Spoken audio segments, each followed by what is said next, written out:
Restricted compensation is another exciting form of equity comp. In this video, I'll describe what is it, what are the primary types, what are the tax implications, what are the unique characteristics employees should know. Let's begin with what is it. What essentially is company shares given to an employee as part of their compensation. And these are delivered upon vesting. So vesting is just a funny word for when the shares become yours. So what you want to do is review your grant sheet or plan document and see exactly what schedule or specific criteria you need to meet in order for the shares to become yours. Commonly, this is time-based, where you need to wait a certain amount of time in order for the shares to become yours while staying employed with the company. But it could also be performance-based, where you have to hit specific targets as well.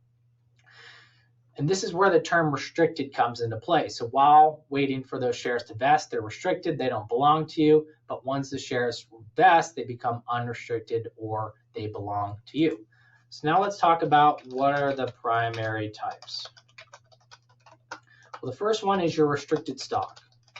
And restricted stock allows for voting rights, dividends, the ability to do an 83B election, and then there's physical shares associated with the award. We can compare that with the other type, which is your restricted stock units, more commonly granted and abbreviated as RSUs.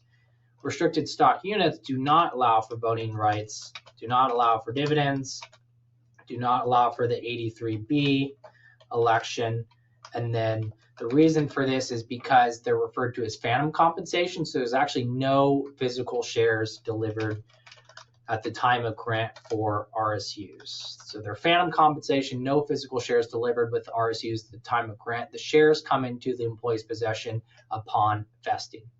So this is the underlying differences between restricted stock and RSUs. So now let's talk about what are the tax implications. First thing you want to know is taxes are triggered upon vesting. So upon vesting, you're going to face taxes. And the nature of this would be ordinary income or what we call compensation taxes. So compensation taxes would be that the taxes show up on the employee's W-2 tax form.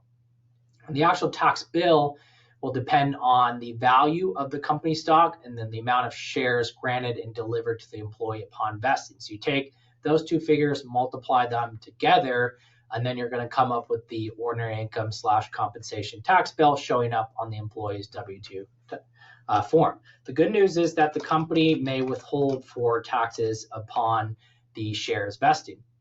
And you can refer to your plan document to see your specific company's withholding method because there's multiple out there, but commonly the company will hold back a certain amount of shares to cover the tax liability at a supplemental income tax rate.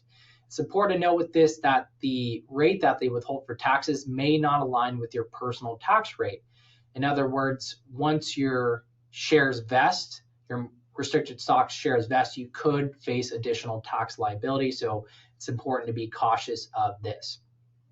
We want to be mindful of that amount that you paid in ordinary income compensation taxes because it then becomes your cost basis.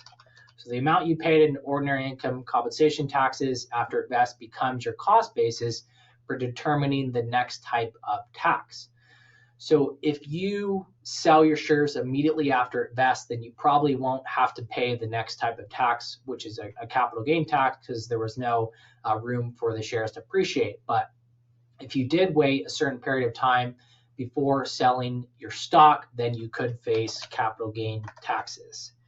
So just recapping, the cost basis is your ordinary income tax paid, and then this is used for determining the capital gain tax.